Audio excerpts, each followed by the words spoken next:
Thanks for the organizers for inviting me. So I'm going to be talking about a joint work with my collaborator Yanzhi Li on some initial results for understanding learnability of transformers. Okay, so as we all know, this is an architecture behind state-of-the-art approaches to natural language processing and vision.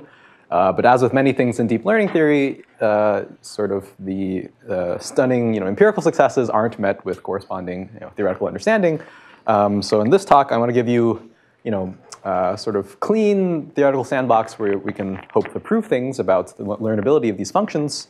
I should mention that this work comes in the wake of many years of theoretical work on learning feedforward networks. Works by many of the people in this audience. I want to emphasize that there are still many very, very interesting mathematical mysteries in that literature. But today's talk will be kind of looking outwards to this more modern architecture. And I hope to convince you that maybe some of the mathematical ingredients that go into understanding this new function class could shape out to be quite different from the ones that we're used to in the feedforward setting. Okay. So let me first define various terms, just so we're on the same page. So I'm going to use some terminology that maybe is non-standard. I just want to give names to certain objects. So let me first define what kind of the main building block behind transformers is. This is this attention mechanism. Okay, so in this work, we're going to think of this as just a sequence-to-sequence function. So it maps a matrix that's k by d. So k here is the number of tokens. Okay, so every row vector in X is just some token. And the function will output some other sequence with the same shape. Right? So it'll take a k by d matrix and output some k by d matrix. And this function is parameterized by two objects. One is what I'll call the attention matrix. Okay, just some arbitrary d by d matrix. And what I'll call a projection matrix, just a name. It doesn't have to be a projector. Again, the d by d matrix. Okay, so how does this function work? You can write it succinctly as follows. So I imagine computing the following matrix product. So I take my k different tokens, and I essentially inner product every token with every other token according to some inner product defined by this attention matrix theta. Okay, so that produces some k by k matrix. And then we apply softmax to this row-wise. So now the output of softmax x theta x transpose, that's just a bunch of its k probability vectors in k dimensions. And each of these probability vectors will then tell me how to sort of mix together the original tokens in X. And finally, once I've produced those k different mixtures of the original tokens, I'll apply some outer linear transformation X. Okay? So just concretely, so we're on the same page, if we look at a particular row of this output, this function is essentially doing the following. So it's taking the ith token, the ith row of X, and it's essentially computing some sort of similarity between the ith token and every other token. Okay? So these are denoted by these inner products with respect to this attention matrix theta. The softmax then simply exponentiates each of these entries and then renormalizes, so you get a probability vector. That probability vector then specifies a way of recombining the different tokens in your sequence, and then you apply some linearity. Okay? So that's a single head attention. Is W k by d or d by d? W is d by d, yeah, because X is k by d. Yeah. Great. So what is multi-head attention? For the purpose of this talk, this is nothing more than a sum of single head attention. So now instead of getting a single attention matrix and a single projection matrix, we get m different attention matrices and projection matrices. And the function is just a sum of the kinds of functions that we saw in the previous slide. Okay, so you might be wondering how this compares to the sort of parameterization you often see in ML papers. Let me emphasize that this is this is kind of a mouthful, so I won't really parse this. But I just want to emphasize that this particular form is a special case of the function class from the previous slide. In particular, it's the special case where some of these attention matrices are actually low rank in some sense. Okay. But in our talk, we're going to focus on this function class as really some function that's being given to us by nature, and so we don't really think of it as something that we're training. And as a result, the more general the function class, the stronger the learning guarantee. Okay, so this is really the set of functions we're going to try to learn. I want to parse for you what it means to actually learn these functions. But before I get there, let me just tell you briefly some of the current theoretical understanding for transformers.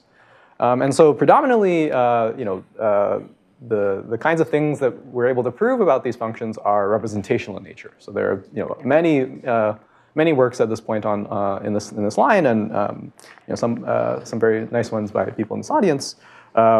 So I won't be able to give an exhaustive overview of this, but roughly speaking, these are existential results where you say, okay, there exists some choice of weights for which maybe this function class can, this function can implement some interesting functionality, but maybe you can show some separation from other architectures where you would need significantly more weights to do something, or vice versa. Okay? These are all existential. There are also works understanding kind of the sample complexity for this task. These draw upon sort of existing tools in the statistical learning theory literature.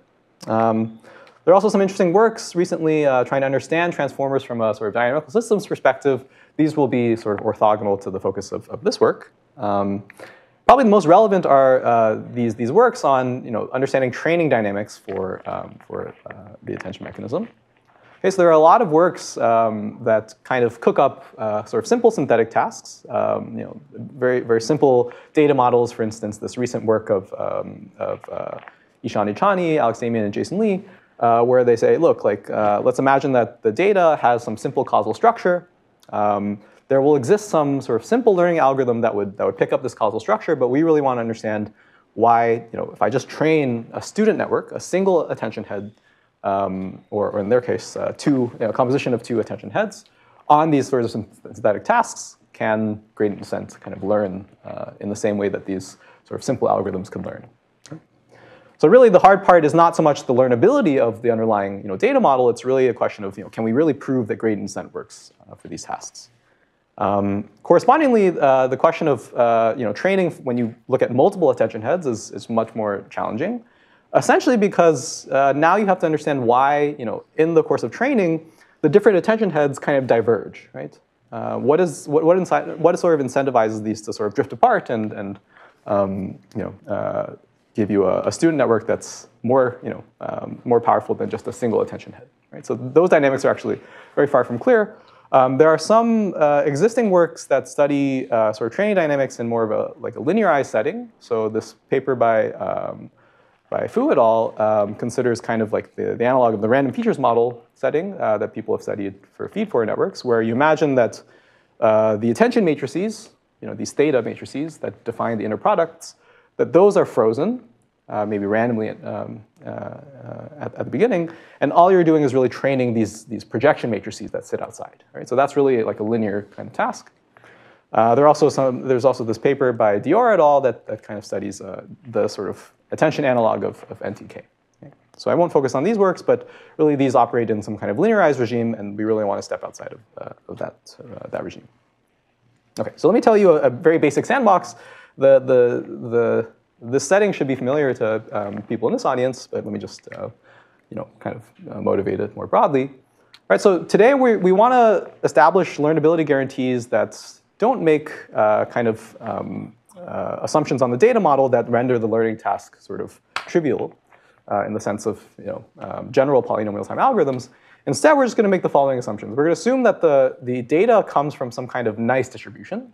And here, nice is kind of within the realm of things that we have tools to analyze, like Gaussian inputs or maybe samples from some product distribution. And we're going to assume that this data actually can be perfectly explained by some unknown ground truth function from our class. Okay, so we're going to assume it's perfectly labeled by some small transformer. These are the only things we're going to assume. Even in this setting, if you handed this problem to a practitioner, there would be no doubt whether or not gradient descent would succeed on such a task. Really, the question is, can we give any algorithm that succeeds?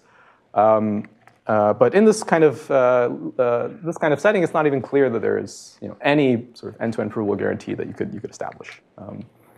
Okay, so let me just make this a bit more formal, but this, again, the setting should be familiar to this audience. All right, so this is just the setting of realizable pack learning. Right? So you get IID training examples, which are just XY pairs. Here, X and Y are both sequences of tokens. The X's are drawn IID from some nice distribution D, and the output sequences Y are given by just the output of some unknown, the unknown ground truth multi-head attention layer applied to the input. Okay, so x is sort of a nice distribution, y is just f of x.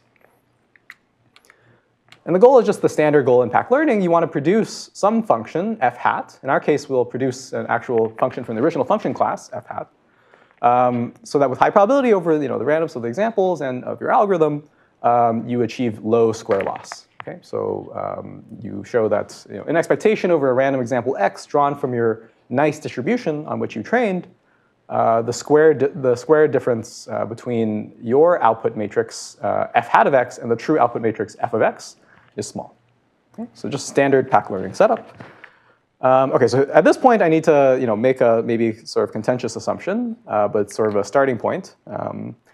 Right, so we're not going to actually try leveraging any sort of correlations in the input data. We're really in this work trying to understand what are aspects of this function class that are amenable, that make learning sort of possible. So let's just consider an input distribution with essentially as little structure as possible. Okay? And typically in this literature, people often consider something like standard Gaussian. Ultimately, the kinds of tokens that we're going to learn from in practice are discrete in nature. And so as a admittedly highly stylized proxy, we're going to consider an input distribution which is just the uniform distribution over plus minus 1 matrices. Okay? So no sort of underlying causal structure, no interesting correlations among the different tokens or even among the coordinates of the tokens. We really want to understand what are features of f that allow us to learn the parameters of the ground truth. Okay? I should emphasize, so we're going to focus on these plus minus 1 matrices, but we can also handle sort of the standard in this literature Gaussian setting. In fact, the analysis there will be strictly easier. Any questions on setting? Yeah. Probably a really high-level question. Yeah. So when you were studying the property of f, let's say, based on the fact that there is no correlation. Yep. The phenomenon, let's say, the behavior that you see. Yes. Would the behavior be same if I, let's say, tried to model these distributions to somehow have correlations that we would expect in real world somehow, like simulation-wise testing whether the behaviors match? You're asking if the training dynamics would match, or?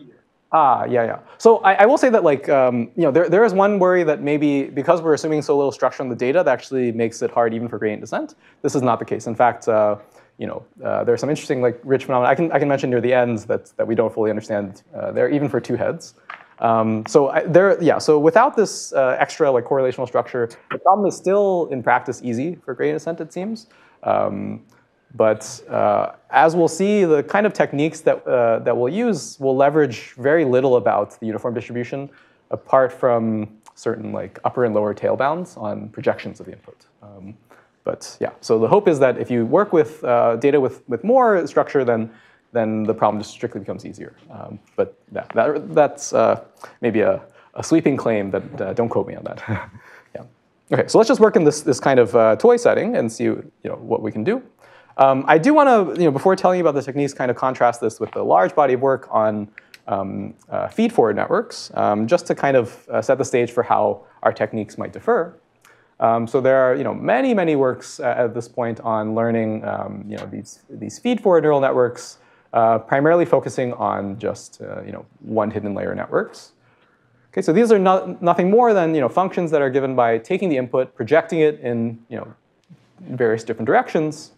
Okay, then applying some nonlinearity, and then recombining those nonlinearities. Okay. Outside of kind of this linearized regime, these works almost exclusively consider inputs given by standard Gaussian. At this point, even this particular question is still kind of open. For all we know, there exists some algorithm that runs in time polynomial in the size and the dimension. And actually, what we know right now is a far cry from that. So even now, we sort of only understand that for this problem, you can get something that roughly scales as maybe the ambient dimension raised to the number of hidden units in your network. Okay? So I won't go into detail about these results, but this is kind of what's known in terms of polynomial time algorithms. There's also a very rich literature on understanding gradient descent for this, where you have to make stronger assumptions on the network. You get interesting predictions from theory that are quite consistent with what you would see sort of in practice for these toy models. Okay, so I just want to say a bit about how kind of these works exploit the structure behind this feedforward setup plus this kind of Gaussianity assumption. And so at a high level, they sort of exploit the following. You need to, one useful feature of one hidden layer networks is the fact that the function is kind of secretly low dimensional in the sense that it only depends on the projection of the input to the weight vectors W1 through Wn. Okay? So this is a multi-index model, right? It doesn't, if m is much smaller than the ambient dimension, this function doesn't actually depend on the overall input. It just depends on the projections of that subspace. Okay? So this is quite useful as exploited in many of these works. About the input distribution, one nice feature is that with Gaussians, you have, of course, like product. You have a product distribution, which is rotationally invariant. This is very useful in conjunction with this low-dimensional structure. And there are simple tricks for extracting out, essentially the span of this subspace W1 through Wm by leveraging this rotation invariance in the input. Okay, and lastly, these works also kind of heavily exploit the fact that the joint distribution over x and y's actually has very nice algebraic structure. So for instance, and this is maybe getting a bit into the weeds, but it turns out that just by evaluating certain polynomial valued statistics in the data, you can extract out very rich objects like, for instance, low-ranked tensors that depend on the input weights of the network. Okay? And once you have low-ranked tensors, then this opens the door to a variety of interesting algebraic techniques for trying to learn the parameters. And implicitly, a lot of the analyses of gradient descent also kind of leverage this nice structure. So for instance, the fact that we can work with Hermite polynomials in this setting, and this in conjunction with the low-dimensional structure and the linearity in the one hidden layer network, this all creates this perfect storm of analytic tools for understanding both gradient descent and more generally polynomial time algorithms for learning. So to what extent do these kinds of features still persist in our setting? So if we work with multi-head attention layers, the issue is that actually all three of these kind of go out the window. Right? So this low-dimensional structure, in general, it need not apply anymore. For instance, even if with a single attention head, if theta is full rank, then this function no longer depends on just a low-dimensional projection of the input. Okay? We're also not tied to sort of the Gaussian distribution in this work. So we're totally dropping this rotation invariance aspect. And then probably the most crucial change in the setup is really the fact that somehow by nature of this function class, we no longer get this nice algebraic structure in the moments of the distribution. Simply because, and maybe this is just a limitation of the techniques I'm aware of, when you have to evaluate moments of the joint distribution between x and y, you ultimately have to compute expectation values that involve a softmax. Okay? And the softmax, because of this kind of normalization, when you divide out by the sum of the exponentials, this makes it very, very painful to actually extract out information about expectations involving this function. Okay. So really, I think the meta motivation for this work from a theorist perspective is really, without these kinds of features of the problem that were so useful for the feedforward setting, what can we do at all when it comes to learning this more modern function class? Yeah.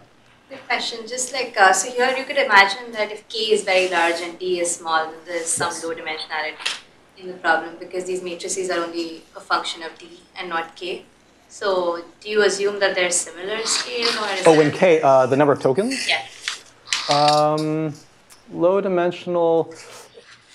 It depends on what you assume their dimensionality is. Yeah, yeah. Or, Yeah, it's a little hard to, I mean, it is low dimensional in the sense that I guess the softmax is but the Gram matrix, for instance, is still going to be full rank if k is less than d.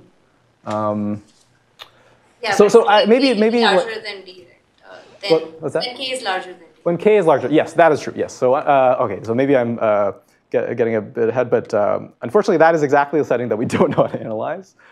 This is perhaps interesting. Obviously, from a practical perspective, this is interesting because you want long contexts. Unfortunately, we'll see why this is kind of a sticking point for our analysis. But yeah, that's definitely an interesting setting. So I guess as a preview, we're going to still use the fact that M imposes some kind of low-dimensional structure in some sense. Anyways, I'll get to this in a bit. So let me tell you about our results. OK, so here's kind of the regime that I alluded to. We're only going to consider the setting where the number of heads is actually somewhat small. Why? This is unfortunately just the setting that we're able to prove guarantees for. So in this talk, you can think of M as a constant or maybe a logarithmic in the dimension. And we have the following relation between the three main parameters. So the number of heads will be at most the number of tokens, k. And the number of tokens will be, let's say, polynomially smaller than the dimension. Okay.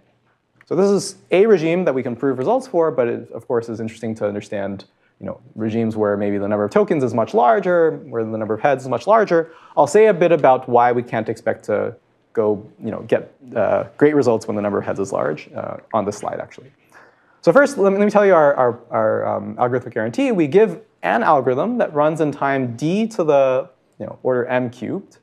So still in this kind of d to the poly m regime that some of the Feedforward results that I mentioned earlier apply to. For pack learning non-degenerate multi-head attention layers, right? So this nice here I'll explain shortly, over this uniformly random Boolean input distribution that I mentioned. Right, so I want to emphasize that even when m equals 1, this is kind of a new finding. I also want to say a bit about the distributional, the structural assumptions we're making. So it turns out we have to make quite a few, but I want to stress that for instance, these would hold if the parameters were random, or if they started from some reasonable worst case parameter setting, and then you applied maybe some small amount of noise. So in some natural smooth setting. Okay. So roughly speaking, we're going to need that the parameters are incoherent in the sense that all the attention matrices are somewhat angularly separated. The angular separation here has to be on the order of like 1 over polylog d. You also need to assume that the matrices themselves are not too low rank in an analytic sense. And to handle some annoying things that show up when you work with Boolean inputs, for instance, the absence of anti-concentration, we need to assume that the columns of these different matrices are somewhat dense. Okay. So I won't go into details about these, but in the interest of trying to convey what the algorithm is, but these are kind of the quantifiers that we need for this result. Okay, so let me say briefly why you might be worried why we're depending on m in this fashion. So it turns out that if you work with worst case multi-head attention layers, even if you're trying to learn from just 2 tokens, in this setting, you actually, there's strong evidence that you do need to pay exponentially in m. In fact, you can show a statistical query lower bound, which says that roughly speaking, you need d to the m time. And furthermore, if you don't believe statistical query lower bounds, there's still a cryptographic lower bound, assuming some variant of learning with errors, under which you wouldn't be able to learn in polynomial time in all parameters. Okay, so these are the main results. Any questions? Great.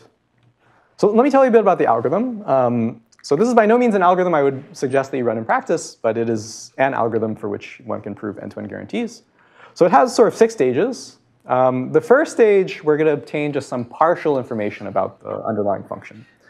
So towards getting estimates for the parameters of this function, we're just going to try estimating the sum of the projection matrices wi. Okay, so it shouldn't be clear at this point why this is a useful object to try to approximate, but I'll get to this in a later slide. Okay, so somehow using this partial information, we're now going to construct the following object that will kind of form some sort of hull around the parameters that define the function. So we're going to use the sum of the wi's to estimate the affine hull of the attention matrices theta I. Okay, so just recall, this is the collection of all linear combinations of the attention matrices where the coefficients sum to 1. So I really want to emphasize this modifier crudely here. The error we're going to get for this is going to be some pretty weak, like inverse polynomial error guarantee. Inverse polynomial in essentially the rank of the underlying parameters. And at this level of error, we're not actually going to be able to extract from this affine hull useful information about the underlying parameters. So we're going to have to refine in some way. And it turns out that if you take this object that you've approximated in the second step, you can use it to then bootstrap a refined estimate for what you computed in the first step. And once you have a refined estimate for that, you can go back to step 2 and then rerun the procedure for estimating the affine hull, and you'll get a refined estimate for the affine hull. And at this point, you've constructed a pretty good estimate for something which is essentially just affine, some convex body that is guaranteed to contain your attention matrices. Once you have this convex body, you can actually estimate the linear span of the vertices. And then once you have the span, you can now epsilon net over the subspace spanned by those matrices, and then run some kind of hypothesis testing sort of thing to learn the underlying function. So the last two steps are kind of standard. Really, the question is, how do you get a really good estimate for this affine hull? Once you get that, you do some kind of brute force procedure that leverages the fact that m here is relatively small. Okay, so this is an algorithm for this particular problem, but I want to highlight maybe some interesting structural features that make the first three steps possible, because these are sort of the most non-trivial aspect of our analysis. So even if you don't care about realizable packed learning, hopefully when I tell you about some of the proof techniques in the first three steps, this might be useful if you want to then understand, let's say, gradient descent for learning these functions. Okay, so here's some basic techniques that kind of arise in the proof of, let's say, the first step of this algorithm. And indeed, the first step will actually, you can interpret as really a guarantee on gradient descent, but only a single step of gradient descent. OK, so my goal is to estimate the sum of the projection matrices. Again, I haven't told you why this is a reasonable thing to try targeting, but if this is really your goal, then I claim that you can do this with essentially a single step of gradient descent by training not a multi-head attention layer, but just a single attention head to try to match this multi-head attention layer. Okay, so this might seem like a fool's errand. You're using a less expressive function class to try to match a much more expressive one. But it turns out that if I just run gradient descent on this less expressive student network, after a single step, I'm going to get something that's actually close to what I care about, which is the sum of the WIs. In particular, the margin of error is going to be like 1 over a polynomial in the rank of theta. OK, so if you don't care about gradient descent, a more succinct way of describing this, really the main thing you want to prove is the following. And so this is going to be a bit of a, it has sort of a method of moments flavor in the sense that we're looking at some simple, correlation between, the input and the output. But I want to emphasize that this particular expression, this relation here is approximate even for the sort of population value. So for the exact expectation, it's actually not, cleanly expressible as the sum of the WIs. There is some unavoidable approximation error, even if you could estimate this expectation exactly. Okay, but this is sort of a kind of question that would arise if you want to understand gradient descent, even to learn a single attention head. Yeah. So the softmax, if theta is all zeros, is just uniform distribution. Exactly. Yeah, and yes, that's why the. Oh, so why didn't you just write uniform? Why did I not just write? Yeah, sorry. So this is just the all ones matrix. I just mean, what's the value of interpreting it as the softmax and not actually writing it out as? I think so from a mathematical perspective, there's no value. Yeah, it's like this is just an interpretation for why this term comes up. I don't know. Yeah. But this is the kind of thing that would arise if you start from zero initialization. Of course, once you get to once the attention matrix of your student network is different, essentially the term that will arise here is going to be softmax of x theta x transpose. We have some tools for that are not in the paper for analyzing that expectation, but for our purposes, we only need the zero initialization. While I stop you, is this one of the places where you're relying on k being less than? Not yet. We'll need it in the second step when we construct the affine hull. Yeah. Great. OK, so I want to prove this statement. So let's first recall what y is. So y is just the sum of these attention heads. So if I plug that in, and then I use linearity, right, there's a sum over I on both sides. So really, I just have to show this approximate equality for each attention head. Okay, so it suffices to essentially consider the m equals 1 case. Okay, and if I could show, these WIs are nice and well conditioned under the assumptions that we make. So actually, if I could just show the same relation, but with the WIs dropped, then I'd be in good shape. So really, the main kind of technical core of this step is establishing the following approximate identity. So let's try proving this. So let me give you some incorrect but useful intuition for how to prove such a thing. Because I claim that expectations involving softmaxes are very painful.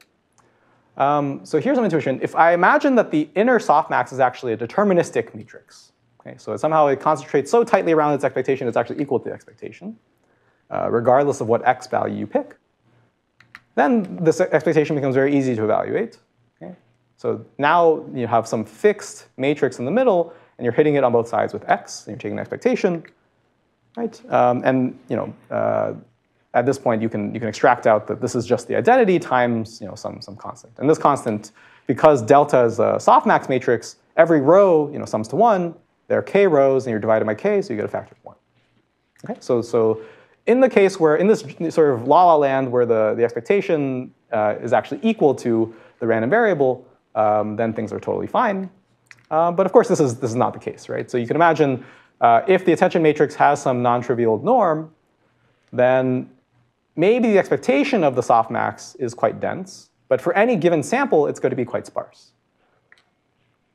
So instead of trying to argue based on kind of global concentration of the softmax, we're going to argue in terms of some sort of local notion of concentration. So we're going to say, conditioned on the Hamming weight of a particular substring of x, you can look at the remaining randomness in the softmax. So I only tell you that the input sequence, maybe in the first 10 coordinates, there are maybe like four ones in input, right? Then you can ask, OK, conditioned on that, then this induces some kind of binomial distribution on the bits in those coordinates. And you could look at the conditional expectation over that binomial distribution. Right? So now this is a random variable in the Hamming weight of a fixed substring of x. And the argument will be that that conditional expectation itself concentrates well with respect to the randomness of the Hamming weight. Okay, so this part is quite technical. This is just to give you a kind of vague flavor of, you want to use concentration, but not in this global sense, just using slices of the input distribution. Okay? All right, so this is some technical statement. The thing I really want to emphasize is that it does have this kind of method in moments flavor because we're trying to use information about correlations between x and y, but it is very, it's actually kind of crucial to our analysis, or rather, it's a crucial roadblock to our analysis that this moment estimate is only approximate. Okay, so let me tell you briefly about how to leverage this estimate for the sum of the WIs to get information about the attention matrices. So let's say W hat is our estimate for the sum of the WIs. What do we do now? So let me consider a sort of dream scenario where I saw this very lucky input sequence, which induced in every head the same attention pattern in the first row. Right, so I see some x, and maybe the softmaxes, which of course I don't get access to, but let's say those softmaxes look like this. So in particular, somehow I managed to ensure that the first row of all these softmaxes was the same. Let's say that was some vector v. Of course, this will only hold approximately, even if you got lucky enough that they were, the first rows were somewhat similar. But let's say they actually were exactly equal to some vector v. Why would this be useful? Why is it useful in conjunction with this sum of WIs? And the answer is very simple. So you just look at the first row of your output sequence. And if you work through the math, the point is that because these softmaxes in the first row are all the same vector, some fixed vector v, you can move that vector outside of the sum now, because it's the same across all summands. And what you would conclude is that the first row of the output sequence is actually just v inner product with the following. It's x times this object you found in the first step, which is the sum of the WIs. Okay. So now I've highlighted in yellow all of the sort of matrices that we have access to. We have access to x, of course, because it's the input sequence. We have access to W hat, because that was what we found in the first step. And we have access to, of course, the first row of the output sequence. And now I can just check whether or not the first row of the output sequence is expressible as a linear combination of the rows of x W hat, which is a matrix I have access to. Okay. And this is where we need the fact that k is less than d, right? Otherwise, I would always be able to get sort of spurious linear combinations of the rows of this d by d, this k by d matrix to express the first row of y. Okay, but the nice thing is that in this setting where k is less than d and where I make some incoherence assumptions, this is actually a way to certify when this lucky event happens. So I can just check, can I express the first row of y as a linear combination of rows of x W hat? If I can, then I'm confident that I've encountered this lucky event, or at least approximately. Okay? Right? So this gives me a certification procedure for telling when I encountered this lucky event. And why do I care so much about this lucky event? Well, this actually, under the event where I've certified that all the first rows of the attention patterns are somewhat close to some known vector v that I found through linear regression, then I can back out information very easily about the attention pattern, the attention matrices, right? So let's say I actually knew that the first row of every softmax was v. Well, then I can just take ratios between entries of v. And I can take their log, and that would give me essentially the difference between the similarity scores between the first row of x and the ith token versus the first row of x and the jth token. Okay? So in other words, once I get this vector v through linear regression, I can back out some linear constraint on all of the attention matrices in my multi-head attention layer. And once I have these once I get enough of these linear constraints, then every time I get such a constraint, I can certify that I'm in this lucky scenario. And with enough of them, I can actually solve to obtain the affine hull of all the attention matrices. OK, how am I doing on time? I don't know. 11:05 is. 11:05? OK, great. Oh, OK, awesome. So yeah, then I guess I have some time to tell you a bit about the subsequent stage of this algorithm, but also what are some subtleties that arise. So some questions you might wonder. I said that every time you encounter this lucky event, you get some linear constraint on the set of possible parameters that could have generated your data. But why is it that if I do this enough times, I get enough linear constraints that it actually cuts out exactly this affine hull? A priori, I'm only able to, what I've told you so far only ensures that I cut out maybe some superset of the affine hull. Okay. Another issue is that you can only certify when the first rows of the softmax patterns are approximately equal. And furthermore, the level of, the quality at which we can certify is ultimately bottlenecked by how accurate this estimate for the sum of the projection matrices was in the very first step. And recall, that was, the error to which we could estimate the sum of the projection matrices via this W hat was quite crude. And lastly, there's a question of sample complexity. Like, how long do I actually have to wait before I see enough such, lucky examples for which the attention patterns were similar? And so these are all things that we sort of have to handle. In fact, like kind of the general outline of this algorithm, we kind of converged to quite early on in this project, and really all the headache was kind of trying to handle these approximation errors. So there are sort of two main issues in approximation. Let's say I wanted to learn this affine hull that contains all my attention matrices to within some level of error epsilon. And I want epsilon to be sufficiently small that I can actually get a high quality estimate for the span of the attention matrices. Well, in that case, in the certification procedure, I would need intuitively that all of these softmax patterns are close up to a margin of maybe poly epsilon. And now, if you think about it, that's like you're basically asking that for a given attention pattern, you want every head to kind of operate within like an epsilon ball around that attention pattern. And there are m attention heads. So for each one, the probability that it lies within that ball is some poly epsilon. And each of these is sort of an independent event, if you think of the attention heads as incoherent. So heuristically, this suggests that you would need, this would only be a probability of epsilon to the m, even if your examples were nice and continuous, like Gaussian. Okay? And now the fact that we're working with discrete inputs immediately poses an issue, because traditional kind of central limit theorem-based estimates for trying to pass from the Gaussian picture to the discrete picture incur some error that looks like 1 over square root in the dimension. And so really, if you try balancing these two terms, you'll see that at best, the level of error that you can achieve if you use these naive central limit theorem-based estimates is something like d to the negative 1 over m, even if you had exact access to the sum of the wi's. Right? So this is really just like, even if I had exact access to the sum of projectors, I still have to wait for this very lucky event. And a priori, if I use these naive CLT-based arguments, that lucky event might never happen if I'm working with Boolean inputs.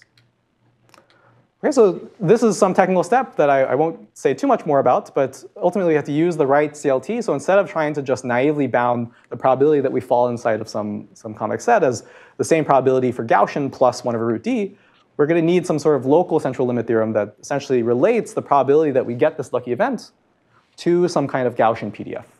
Okay? And this will allow us to get around this 1 over root d bottleneck.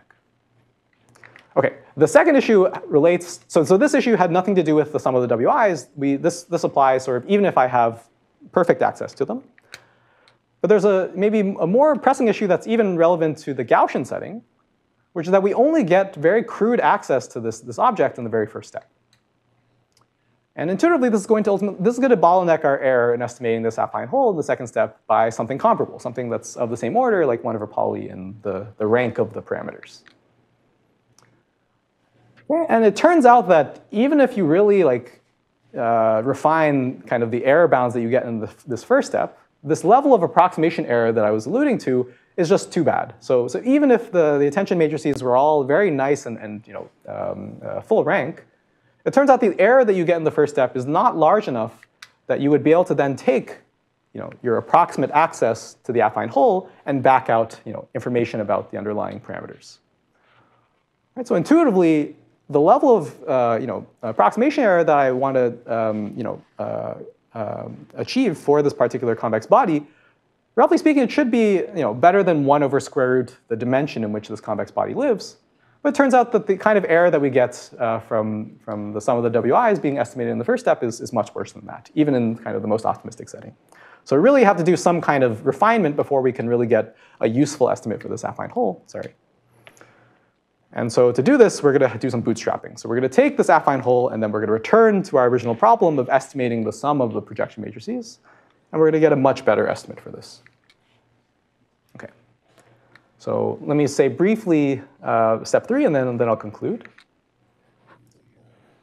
So at this point, what have we achieved? We've achieved some crude estimate for this convex body in which all of the parameters of my network live. How do I now use this to get a better estimate for the sum of the projection matrices? So here's some idea. I'm going to use kind of a representative point in this crude approximation to k as kind of a proxy for all of the different attention heads. Right? So intuitively, if I look at the center of this estimate k hat, this center of this approximate convex body, I might imagine maybe that looks something like the average of all the attention heads up to some error. But of course, even this kind of approximation, it incurs this sort of 1 over poly r. So it's not a great approximation. But we kind of know this representative point, which, for instance, you can think of as maybe like the minimum norm point in k hat.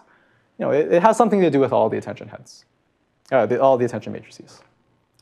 So what do I mean by using it as a proxy? Well, now I can wait for another lucky event, which is very similar to the one that we were waiting for in the previous step of the algorithm. But it's going to be an even luckier event. We're going to wait essentially for examples which induce a very high margin attention pattern in the sense that the attention pattern almost looks one sparse in some row of the softmax. Okay? Right, so the softmax, every row is a probability vector. I'm going to wait for an input for which some row of that actually has essentially just one large entry that's close to 1, and all other entries are negligible. So why is this useful? Well, the fact that theta hat is a good proxy for the other attention matrices means that if theta hat induces this kind of attention pattern, it turns out that the conditional probability that all of the true attention matrices also induced this lucky event is also high. Okay? So condition on this pattern being high margin for our representative point theta hat, it turns out you can show that the patterns for all the other theta i's, the true theta i's, must also have this high margin attention pattern. Right? So this is where we kind of win. So even though theta hat, as I mentioned, is only a crude approximation to the average of the true parameters, the pattern it induces will be very close to the ones induced by the actual attention heads. And once you are working with sort of one sparse attention patterns, then issues of approximation go out the window. Right?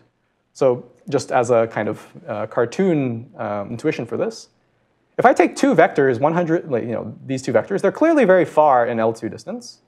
But if I apply softmax to these two two-dimensional vectors, they're going to be very close. They're both going to be close to the vector 1, 0. And so this is really saying that once I go to these really sparse attention patterns, the fact that theta hat is a crude approximation to the average of the theta i's is no longer an issue.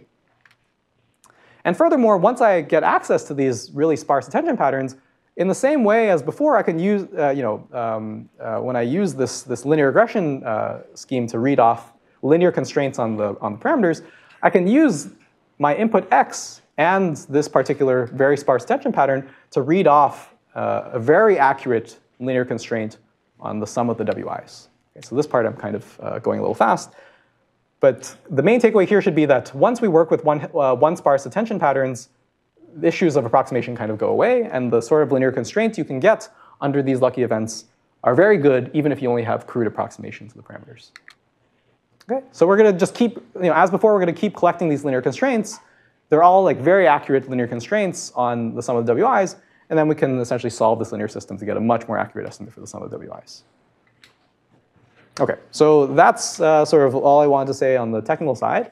I think maybe the main conceptual takeaway is that realizable pack learning is really a setting where you can hope to give end-to-end guarantees for learnability of these functions. And furthermore, the kinds of structural properties we're exploiting are quite different from the ones that are used in the traditional feed-forward setting. In particular, we're going beyond kind of exploiting this low-dimensional structure, at least in the regime that we consider. And furthermore, we're going beyond Gaussianity. In particular, we don't use things like rotation invariance. We don't use things like moments, apart from this very crude estimate that we achieved in the first step of the algorithm. Instead, really, the techniques are based on leveraging concentration and anti-concentration on dense linear projections of the input distribution. I think the main, the obvious open question is we need to make a lot of these assumptions that might look, rather strong on the underlying target function. I think it's quite interesting to see to what extent one can remove them, or even to show that, under these assumptions, maybe you can somehow circumvent these cryptographic lower bounds that I mentioned earlier. Maybe I'll conclude with kind of a speculative question. So now as I mentioned, there are a ton of works on feed-forward networks, and now some works on learning multi-head attention.